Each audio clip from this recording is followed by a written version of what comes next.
अमरीकी फ़ौज दूर से देखने में बहुत प्रोफेशनल लगती है, बहुत मजबूत लगती है और बहुत ही पुरकशिश लगती है। लेकिन अगर उसकी नौकरी करना शुरू करे कोई इंसान तो उसको पता चलता है कि वो किस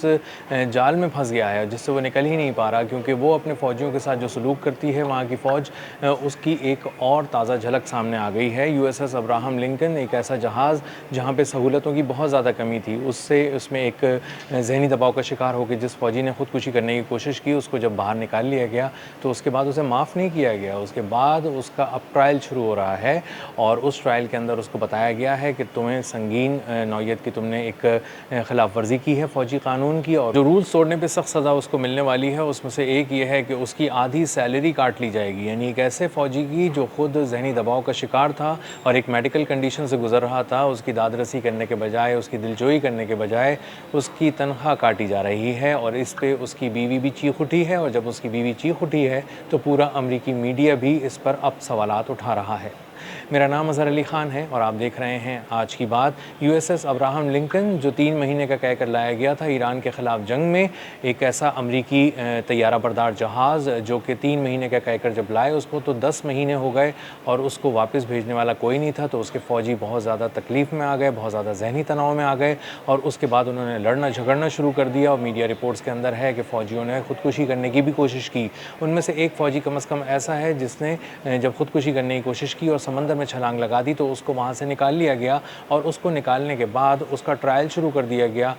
उसको एक ऐसे ट्रायल से गुजारा गया जिसमें उसको कहा गया कि तुमने आर्टिकल 83 की खिलाफ वर्जी की है, यानी तुमने बढ़ा चढ़ा कर अपनी मेडिकल कंडीशन को पेश किया है, तुमने कुछ ज़रूरत से ज़्यादा ड्रामा कर दिया है और तुम्हें खुदकुशी करने की और कूदने की ज़रूरत नहीं थी, लेकिन तुमने एक सीन क्रिएट करने की कोशिश की ताकि तुम ज़्यादा से ज़्यादा हमदर्दियाँ बटोर सको और अपने आप को बीमार करार दिलवा सको ताकि तुम इस वॉर थिएटर से रुखसत लेके बाहर जा सको। लेकिन ऐसा नहीं चलेगा, हमने तुम्हारी चीज़ को पकड़ लिया है, समझ लिया है और हम तुम्हारा ट्रायल करेंगे। न सिर्फ ये कहा गया है कि तुमने ज़रूरत से ज़्यादा ड्रामा क्रिएट किया है, बल्कि ये भी कहा गया है कि तुम बगैर बताए छुट्टी पर चले गए, तुम्हारी एब्सेंट काउंट होगी और एब्सेंट काउंट होने की वजह से तुम्हारी आधी सैलरी काटी जा सकती है। इसका मतलब ये है कि अगर इंसान खुदकुशी करने जा रहा हो तो उसको हर सूरत मरना ही होता है। अगर वो बचकर वापस आ जाए तो वो उसको ये बताना पड़ता है कि वो बगैर बताए क्यों चला गया था ड्यूटी छोड़कर और अब वापस कैसे आ गया है, और उसके बाद उसने जाने से पहले किसी तरह की लीव क्यों नहीं ली है, और अगर उसने छुट्टी की दरख्वास्त नहीं दी थी तो फिर वो खुदकुशी करने कैसे चला गया है। ये सारी बातें ऐसी हैं जिसने अमरीकी मीडिया को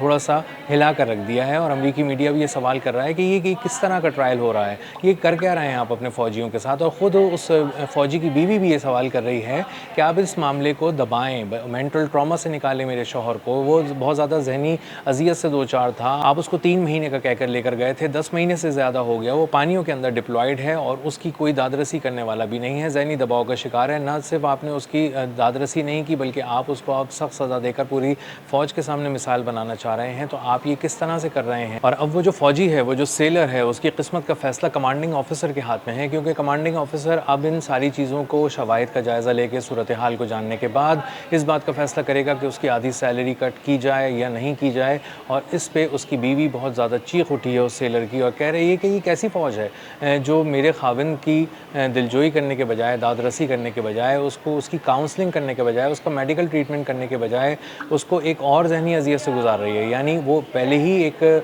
बहुत लंबी डिप्लॉयमेंट की वजह से, मुस्तकिल पानियों में रहने की वजह से बहुत ज़्यादा नफ्सियाती मसाइल का शिकार हो गया था, ज़हनी दबाव का शिकार हो गया था। और उसके बाद अगर उसने कोई खुदकुशी की कोशिश की भी थी तो उसको माफ़ कर दिया जाता, उसको कोई थोड़ी बहुत सरजनिश करके छोड़ दिया जाता, लेकिन उसको एक मिसाल बनाने की कोशिश क्यों की जा रही है। इस फ़ौजी के साथ हुआ ये था कि जब इसने छलांग लगा दी थी तो उसके बाद पानी के अंदर, तो उसके बाद उसको समंदर से निकाला गया और उसके बाद इसको सैन डिएगो के एक नेवल हॉस्पिटल के अंदर रखा गया, ले जाया गया इसको और मेडिकल लीव पे वो चला गया। हालांकि उस सेलर का मामला ये था कि फरवरी में जब वो डिप्लॉयमेंट पे था तो उसको पता चला कि उसके यहाँ बेटी की पैदाइश हुई है और उस बेटी की पैदाइश पे वो सिर्फ तस्वीरें व्हाट्सएप पे देख सका, उससे बात करने की वीडियो कॉल के ज़रिए कोशिश कर सका, लेकिन उसको जाकर छू नहीं सका, उसको अपनी गोद में नहीं ले सका, महसूस नहीं कर सका और उस खुशी को अपने ख़ानदान वालों के साथ मना नहीं सका। इस वजह से भी वो बहुत ज़्यादा जहनी अजियत से दो चार था। इसीलिए उसने 3 अगस्त को इस तरह की एक हरकत करने की कोशिश की कि बहुत ज़्यादा जहनी दबाव का शिकार होकर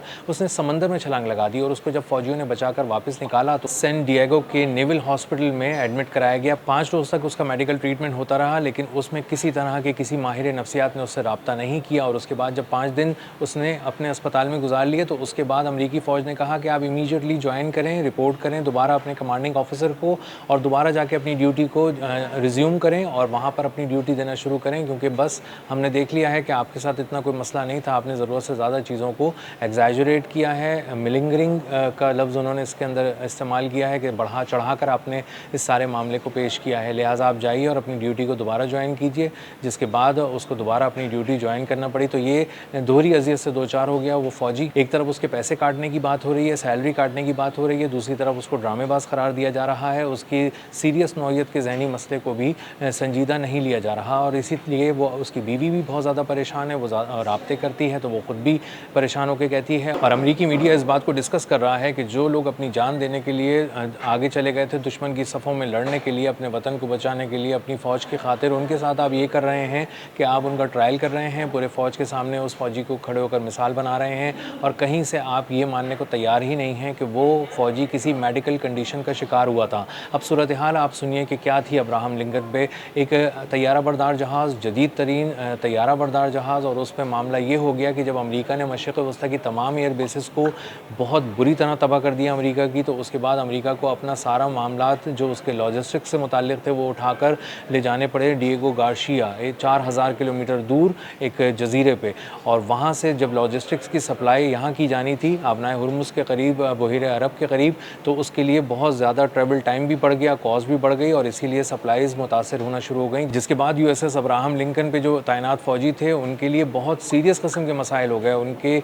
उनको साबुन नहीं मिल रहा था, उनको बुनियादी तौर पर टूथपेस्ट नहीं मिल रहा था, डिओड्रेंट नहीं मिल रहा था और नहाने के लिए गर्म पानी नहीं मिल रहा था, तो वो बहुत ज़्यादा झुंझला गए। जब वो टॉयलेट्स जाते थे तो वो बहुत ज़्यादा क्लॉग टॉयलेट्स होते थे, ख़राब टॉयलेट्स होते थे। इसी तरह वो जब शावर लेने जाते थे तो वहाँ हर तरफ देखते थे कि वहाँ पे काई जमी हुई है और बहुत बुरी सूरत हाल है, सफाई का कोई इंतज़ाम नहीं है, वेंटिलेशन का कोई इंतज़ाम नहीं है। तो वो अब जहनी उलझन का शिकार होना शुरू हो गए और उसके बाद मामला इस हद तक बढ़ गया। जब उसकी दादरसी नहीं की गई, मामले को ठीक नहीं किया गया, तो उसके बाद उन्होंने आपस में लड़ना झगड़ना शुरू कर दिया और कुछ फ़ौजियों ने रिपोर्टेडली समंदर में छलांग लगाकर ख़ुदकुशी की कोशिश की कि इतनी लंबी डिप्लॉयमेंट और सहूलतें ना होने की वजह से इससे तो बहुत बेहतर है कि हम समंदर में छलांग लगाकर ख़ुद को अपनी ज़िंदगी का ख़ात्मा कर लें। तो उसमें से कुछ लोगों को निकाल लिया गया और उसके बाद ये बताया गया कि उनके ख़िलाफ़ सख्त तरीन फ़ौजी कार्रवाई की जा रही है, उनकी सैलरीज़ भी कटेंगी, उनको डिसिप्लिनरी एक्शंस भी लिए जाएंगे उनके ख़िलाफ़ और इस बात को यकीनी बनाया जाएगा कि तमाम फ़ौजी उनका ये हाल ज़रूर देख लें ताकि आइंदा वो इस तरह की कोई डिप्लॉयमेंट अगर उनकी लंबी हो जाती है,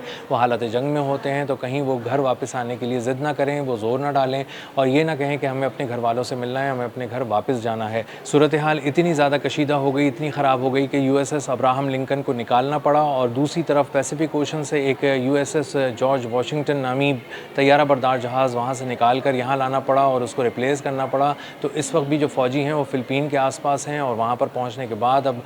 ये अमेरिका की तरफ अपना सफ़र शुरू करेंगे, अपने प्यारों से मिलेंगे। तो जो सूरत हाल थी यूएसएस अब्राहम लिंकन पे वो बहुत ख़राब थी और वहाँ पर जो फ़ौजी ज़हनी तनाव का शिकार हो गए थे, अब अमेरिकी मीडिया भी इसको डिस्कस कर रहा है, लोग भी अमेरिका के डिस्कस कर रहे हैं और ख़ुद जो सेलर्स के अहल खाना हैं वो भी इस बात पर बहुत ज़्यादा ज़ोर दे रहे हैं कि इस तरह आप करेंगे तो फ़ौज में कौन आएगा। इस तरह तो किसी फ़ौज में नहीं होता कि आप अपने ही फ़ौजियों को की दादरसी के बजाय, उनकी दिलजोई के बजाय उन पर दबाव बढ़ाना शुरू कर दें, उनको मज़ीद टेंशन देना शुरू कर दें, उनका स्ट्रेस लेवल मज़ीद बढ़ा दें और उनको निशान इबरत बनाने की कोशिश करें। तो आने वाले दिनों के अंदर अंदाज़ा ये हो रहा है कि अगर इसी तरह की सूरत हाल रही अमरीकी फ़ौज के अंदर तो बहुत ज़्यादा फ़ौजी जो इस बात पर ज़ोर दे रहे थे कि हमें अब वक्त से पहले रिटायरमेंट लेनी चाहिए, इस शरह में, इस जो रुझान में बहुत ज़्यादा इजाफा देखने में आएगा और अमरीकी फ़ौज को ज्वाइन करने के बजाय इससे जान छुड़ाने में लोग ज़्यादा दिलचस्पी महसूस करेंगे। अब तक के लिए इतना ही, मिलते हैं अगले व्लॉग में किसी नई खबर, नए तज्ज़िये और नए ज़ाविये के साथ। अल्लाह हाफ़िज़।